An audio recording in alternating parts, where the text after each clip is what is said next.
Whether it's your first home or your forever home, it's the heart of your celebrations. And at NFM, we want to help you save on every room this season. Shop our huge selection of furniture, appliances, electronics, and flooring. Bring it all together with help from our design experts. With guaranteed low prices and financing options, keep your budget on track. And save time with our pickup and delivery options so that you can make yourself at home where traditions start. Only at NFM. This episode is brought to you by AARP. 10 years from today, Lisa Schneider will trade in her office job to become the leader of a pack of dogs. As the owner of her own dog rescue, that is. A second act made possible by the reskilling courses Lisa's taking now with AARP to help make sure her income lives as long as she does. And she can finally run with the big dogs. And the small dogs, who just think they're big dogs. That's why the younger you are, the more you need AARP. Learn more at aarp.org/skills.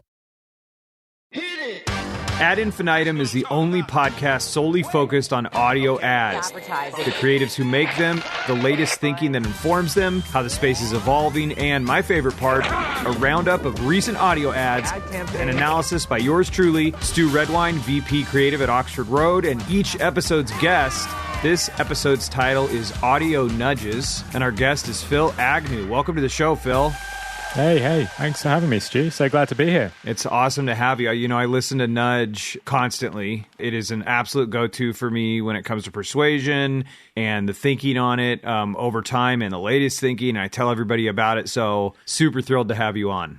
Thank you, mate. Well, I spend a lot of time thinking about audio ads for my show, Nudge, so I'm very excited to talk to you. Excellent. And a little bit about Phill. He's a senior product marketer at Buffer, product marketing ambassador at the PMA, and the host of Nudge, like we're talking about, the only podcast dedicated to consumer psychology. So, Phill, what I want to point out is that our main audience here for Ad Infinitum is what we at Oxford Road call the Chief Audio Officer. That isn't a role that exists. Maybe if we keep talking about it, it'll be one. But in a sense, there's always somebody that is making a decision on either stewarding or deciding on the budgets of what's going to get invested into audio. So that's really who we're talking about. So my first note for any chief audio officers, regardless of what their title is, the person that's in charge of stewarding or deciding on the budgets for audio, is listen to Nudge by Phill Agnew. And Phill, what's been your journey in getting into the history of advertising and persuasion? Yeah, well, I spent the last 10 years in marketing. I spent 50,000 British pounds on a marketing degree, which was largely useless. And I went into a marketing role, around almost 10 years ago. And I figured out after spending all this time and all this money on a marketing degree that in this marketing role, I was pretty useless at marketing. All of the things I was being asked to do, whether it be, write a blog post or come up with an email subject line or create some messaging for our website that'll compel people to buy. I was trying to do all these things and I was almost useless at it, despite having so much time spending learning the textbook sort of marketing practice. And then I stumbled upon the world of psychology and behavioral science and realized that marketing doesn't have to be based on gut instinct or sort of best practiced advice. It can be based on laws and a little bit of science, the science of psychology. Because we've spent basically hundreds of years trying to understand how people make decisions. This is the field of psychology and behavioral science. And we're pretty good at figuring out why people make the decisions they do. We've got really hard evidence into this. And if you apply this psychology, consumer psychology and behavioral science to your marketing, you can be much better at predicting if people will open your email, if people will read your blog, if people will buy your product. And since then, which was about 8 years ago, I've spent a lot of time studying the world of consumer psychology. 4 years ago, I created my podcast, Nudge, where I interview experts, people much, much smarter than me on the topic, and I try to figure out, how this stuff works, and I apply it myself in my day job at Buffer. But you mentioned mere exposure. Is that one you'd want to talk about a bit, Stu? Yes, absolutely. Because I think a recent conversation I've been having in person and then like on LinkedIn is about the quality of synth voices and whether or not that's a turnoff or something. And if you can, is it patronizing?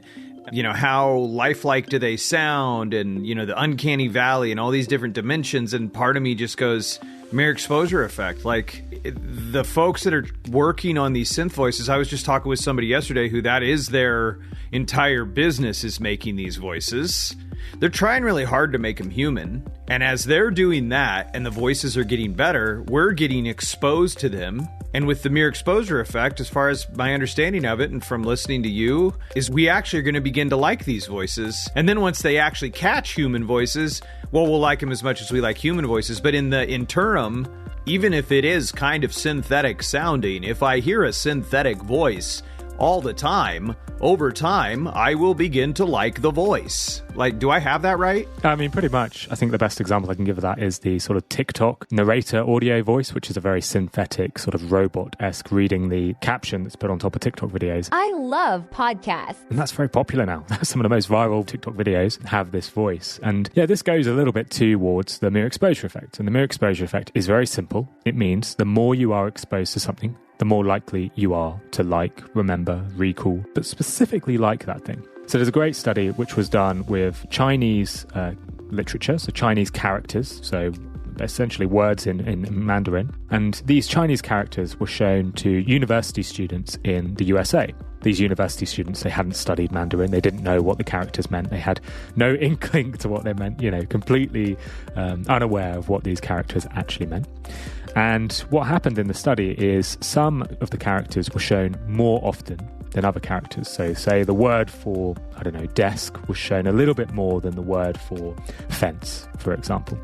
And what they discovered after asking the university students to rate how much they liked the different characters, how much they liked the look of them, for example, is that the characters that were shown more often were essentially liked much more than the ones that were shown less. So repeat exposure to something makes you more likely to like it. There was another really odd study in another American university where at the start of term, all the students went and sat down in the university lecture hall, and at the back of the class, somebody was dressed in a black bin bag. So just sitting at the back of the class is some dude in a black bin bag. You can't see their face. You can't even see, what gender they are. Like a black trash bag. A black trash bag. A black trash bag, yeah. And the first day this happened, people were freaking out. They were asking the lecturer what's going on. The lecturer refused to say, didn't say what was going on. And people were like, what the hell is this? And then they came to the second lecture a week later, and they were still there. And they were a little bit creeped out. And then the third, and then the fourth. And then by the end of term, oh, by the way, after every lecture, the lecturer had polled people on what they, how they felt about this menacing figure in the back of the room. And at the start of the term, people were very concerned, people were very scared. But after a lot of repeat exposure, by the end of term, people had really grown to love this person with a black trash bag over their head. There was reports of them saying, they would really miss him if he wasn't there. And that's a bit of a novel way of thinking about the mere exposure effect. But of course, this can be applied to advertising and all sorts of marketing in different ways. It essentially means that the more somebody sees your message, the more somebody sees your brand, the more somebody sees your ad, naturally, the more likely they are to like it. It's a bit of an evolutionary trait. We are more naturally inclined to people we see more often. And the same is probably true for synth voices, Stu, and I'm sure there are lots of other examples as well. Check out this latest video with Phill Agnew showing you all the secrets of marketing on his podcast, Nudge. That was I was trying to do the TikTok voice. That was scary. That was really scary. Thanks for terrifying me there. We don't have video on here, so that was really petrifying. I was thinking, who's this? Okay, guys, let's listen to some ads. Great. So this week we're talking about the value prop. Let's get into, how are some people doing this in their ads, right? That's what we want to talk about. So we're going to talk about Audiolytics Key Component number 2, which is a value prop. It goes setup, value prop, positioning, demonstration, substantiation, offer, scarcity path, and execution. So let's zoom in on the value prop. The definition that we use for value prop is, what is it? Clearly communicate the name of the brand, define the brand's product or service, and state the outcome and benefits created by use of the brand's product or service. All right, so that's what we're talking about when it comes up to the value prop. And what I want to do is zoom in and listen to ads by Kohl's, State Farm, AutoZone, and Grainger, all advertisers here in the United States that over the last year have spent tens of millions of dollars apiece on radio here in the United States. So I think we should start with Kohl's. You ready to take a listen? Yeah, let's go. I don't know about you, but freshening up my house for spring is one of my favorite times of the year. That's why I'm so glad I made a stop at Kohl's, where I was able to save 25% off must-haves from Sonoma Goods for Life, like new decor for my living room and the softest sheets for my bedroom. Plus, I earned Kohl's Cash. So if you want to spend less on your spring home refresh, you know where to go. Select styles. Offer ends March 12th. See store or Kohl's.com for details. So there we go. So I'll tell you the grade after for the Kohl's spot, but first I want to hear what you think, Phill. Yeah, I've got some thoughts. I liked this one. I think it used two interesting biases. Maybe not so much in the actual messaging. The core message maybe wasn't as compelling as it could be. But there were two interesting biases it used. So it started by referencing, this springtime. And that's a really powerful thing to reference in your ads. Because what that is it's known in psychology as a fresh start effect. Or a fresh start date, I should say. And these fresh start dates that were discovered or sort of popularized by a researcher called Katie Milkman.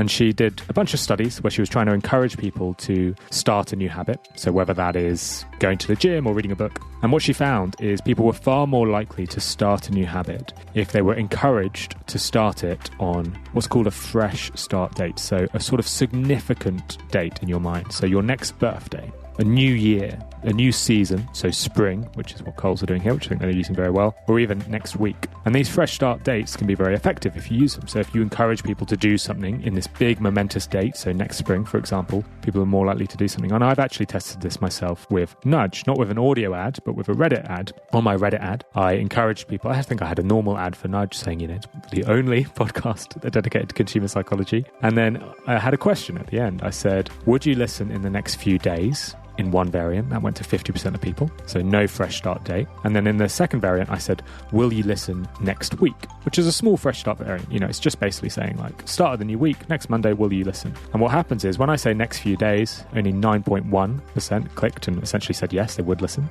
When I said next Monday, next week, 15.9% clicked and listened. So people were far more likely to act when there was this fresh start date, this date in the future. And I think what Kohl's are doing with spring is quite nice as well. I also like the end of the ad where they say offer ends March 18th. Now, this is something that is quite common in ads, but is not as common elsewhere. But essentially, if you say your offer ends at this date, you're basically pulling in a bit of scarcity. You're saying this is a scarce resource, this offer is scarce, it will run out after a bit of time, it won't last forever. And there's one example of an industry that doesn't do this at all, and it's such a shame. So it's the movie industry. Movie industries never say when the movie will come off air, when the movie will stop screening in cinemas. They instead say coming to theatres near you on Halloween, whatever it is. But when movies do say that, when movies do say ending this week, something interesting happened. Richard Shotton, a psychologist here in the UK, studied this. He showed people the same movies, and he said to one group, will you go and watch this movie? And one group saw that the movie was airing in spring, for example, and the other group saw that the movie would stop airing on June 17th, for example. And the group that saw when the movie would stop airing were 36% more likely to actually go and attend that movie than the ones who just saw when it was coming on air. So it's really smart that Kohl's say when that offer will stop being around, because that will drive people to action far more than saying, this offer is available from today. All great points. And from an Audiolytics standpoint, Kohl's received a 60%. Out of our target for all in-market creative is a 90%. So it received a 60% because there's a couple of things that it could do differently just to sharpen up what's already there and what's already good. So specifically around the value prop, like we said, we want to clearly communicate the name of the brand, define the brand's product or service, and state the outcome and benefits created by use of the brand's product or service. So when we're looking at this, what is interesting is that that's all sort of implied. I don't know about you, but freshening up my house for spring is one of my favorite times of the year. That's an intro. Is that also the value prop, is freshening your home for the spring? That's why I'm so glad I made a stop at Kohl's where I was able to save 25% off must-haves from Sonoma's Good for Life. So is that the value prop, that you can save on Sonoma Goods for Life? Like new decor for my living room and the softest sheets for my bedroom. Is the value prop living room decor? Is it the bed sheets? And then it goes on to talk about the offer, end date. The point is, it's saying a lot of good things. They could just be reordered and sharpened to be more single-minded, and then create clarity around what is the value prop for Kohl's for this ad. And is it really the 25% off with Sonoma Goods for Life? Well, then, let's lead with that. Perhaps craft an intro around that. Is Kohl's the only place that you can get that big of an offer on Sonoma Goods for Life just for spring until March 12th? Then go there. Right now, the ad feels like it's trying to be a few things when it could be more single-minded, and particularly around what is the value prop. I think you're making a really good point there. I think you're bang on there, Stu. All right, let's listen to the next one. It's from State Farm. Welcome to What If, the show where I, Jake from State Farm, answer your insurance what ifs. We've got a call from Millie. What's up? Hi, Jake. What if, hypothetically, a moose gets mad at my car and rams into my windshield? Hypothetically. Oh, just file a claim on the app. At State Farm, we're there for your what ifs. Great, but what if the moose eats my phone? Hypothetically. Like a good neighbor, State Farm is there. Call or go to statefarm.com for a quote today. Yeah, it's a bit odd, isn't it? It's like, it's not a typical ad you would listen to. I don't think people will come away with a feeling of being like, oh, I really understand what they're going for there. I think what they're trying to do is avoid reactants, which we spoke about earlier, right? They're trying to avoid these typical ads which just say, oh, State Farm is fantastic, we're leaders in the field, we've got the most innovative tech, come to us for a quote today, sort of thing. They're trying to avoid that by, framing this as a conversation between two people. It's meant to be, I guess, sort of lighthearted. I think it's meant to be funny. I don't think it does a very good job.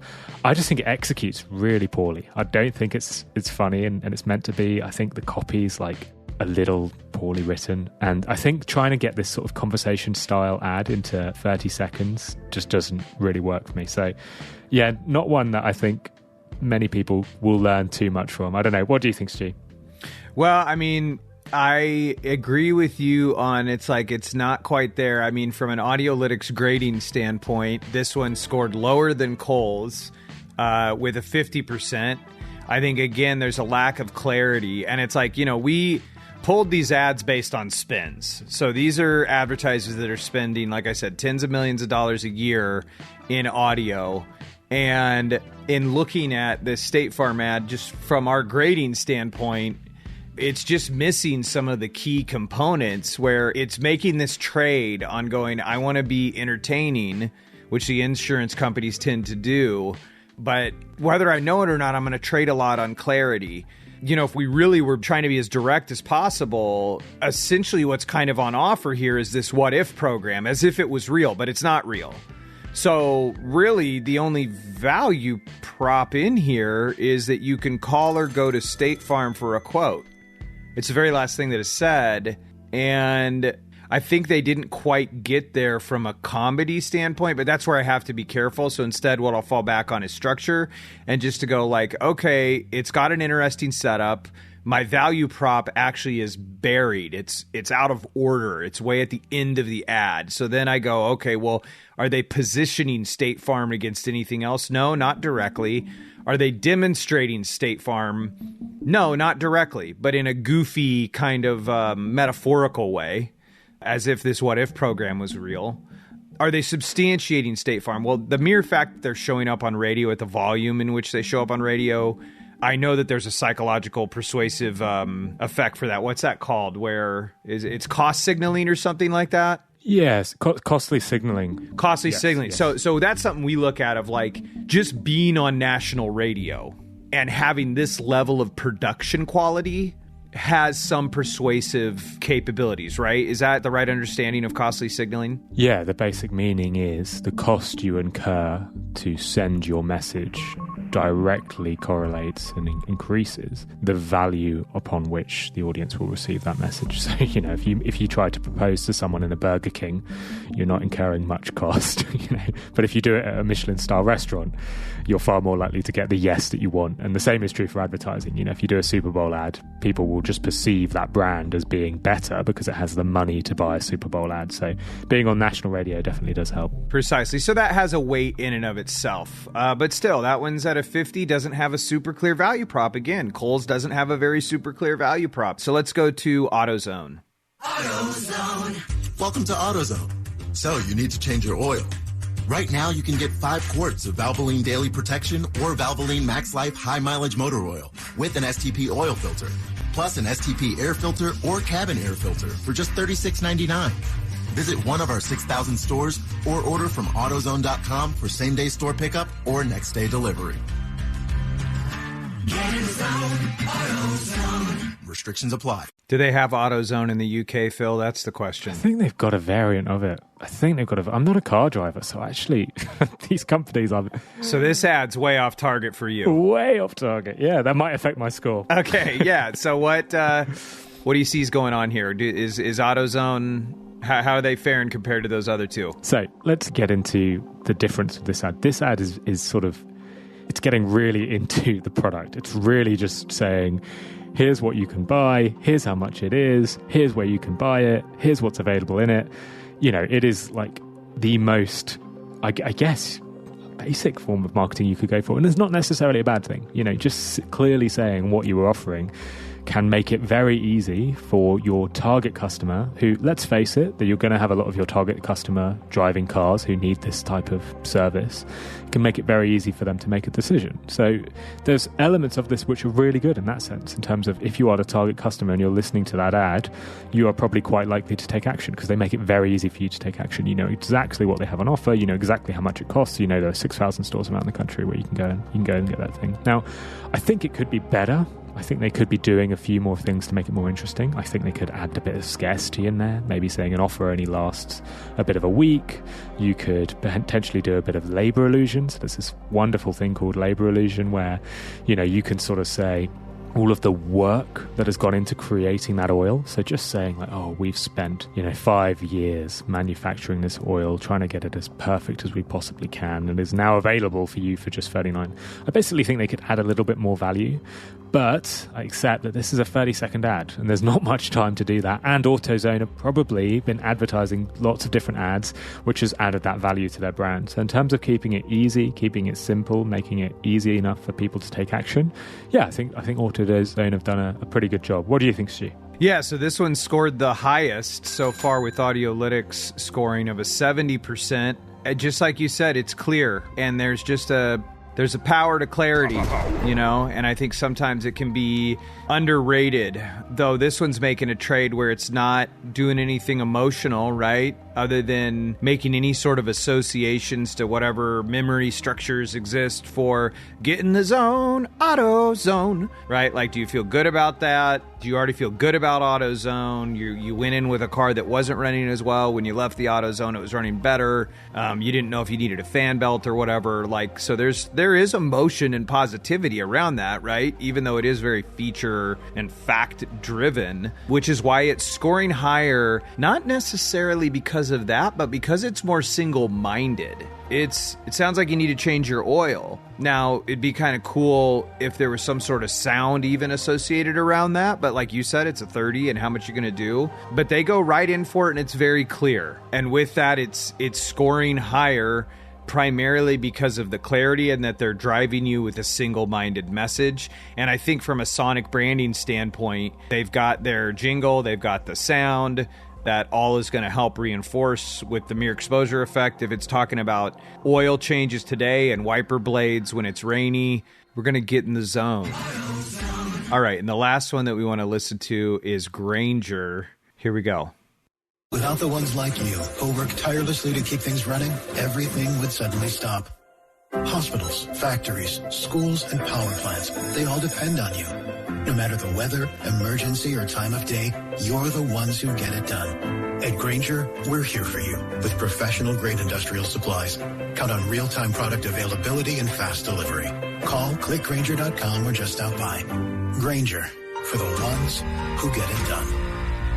Okay, Phil, get it done. What do you think? This was my favorite. So think about who Grainger are targeting here. They're targeting these professionals, working professionals, maybe who need the industrial supplies that they're offering. And they don't just say to them, oh, come and buy our industrial supplies, you need them. They actually are trying to form their message in a way which corresponds with their target audience's existing beliefs. So they're saying, without you working tirelessly, which hopefully a lot of people think they do, everything important would stop. Hospitals, factories, schools, power plants.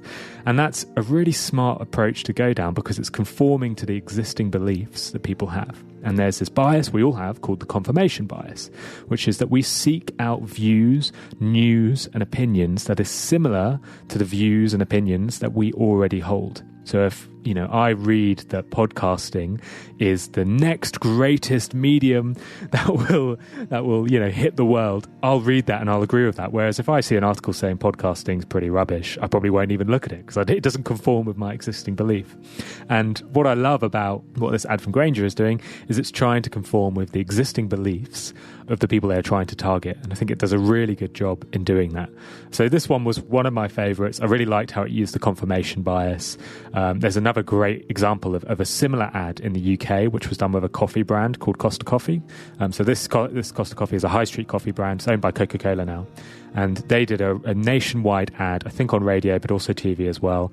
And in the ad, they simply said, the most loved brand by coffee lovers.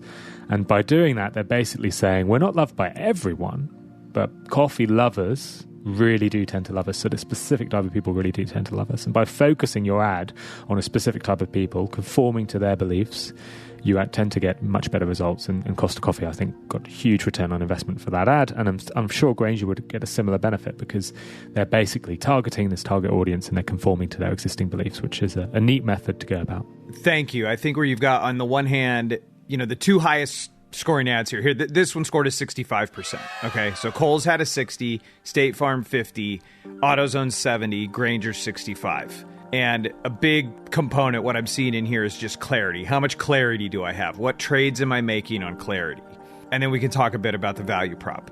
But absolutely that Grainger is making more of an emotional appeal. They're talking specifically to these people that are the folks that are making the decisions about professional grade industrial supplies. I think they've made this trade where you don't know it's Grainger until 15 seconds into the ad. So that's a common thing that we see. And I think in audio, it's like, you want to say your name early and often.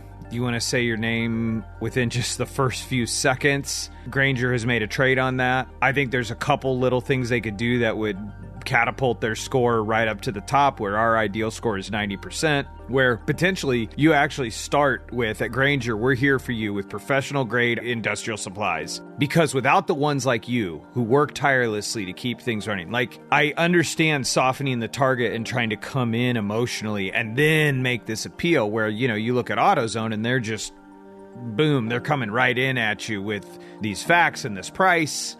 Still, that would be a fantastic thing to test or potentially change, is like just move up the line of the value prop, which is professional grade industrial supplies. Let's move that higher up in the message. Okay, well, Phill, thank you for coming on Ad Infinitum. We graded a few ads. I think in summary, we've got Kohl's and State Farm weren't as clear as they could have been. Our two front runners as far as the highest scores with Audiolytics are AutoZone and Grainger. So between those two, looking at the value prop, what is on what is this brand or service offering? Who do you think does the better job, AutoZone or Grainger? Yeah, my preference is just for Grainger. I like how it's a smart thing to do, right? Think about your target audience, deeply understand them, and say something that they uniquely believe in. There's another great example. There's this amazing UK plant sales shop where they sell indoor plants, and their target audience is people who are crap at keeping plants alive. Yeah, so people who literally, all their indoor plants tend to die. Great. And so with their messaging, they say indoor plants that are almost unkillable.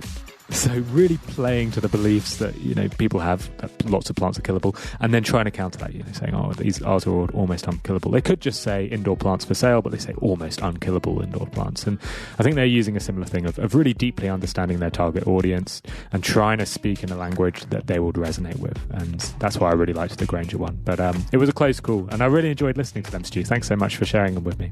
Yes, thank you for playing the game. If we're not having fun, what's the point, right? So thank you, Phill, for joining the Ad Infinitum podcast, where we discuss audio advertising and break down audio ads. This week with a focus on Audiolytics Key Component number 2, value prop. Props to us and everyone making the ads work in audio, right? Yeah, absolutely. If you've got aspects of audio advertising you'd like us to discuss or suggestions for a guest on the show or want to be a guest, please email creative, creative, at oxfordroad, oxfordroad.com. And until our next show, remember to have fun making the ads work.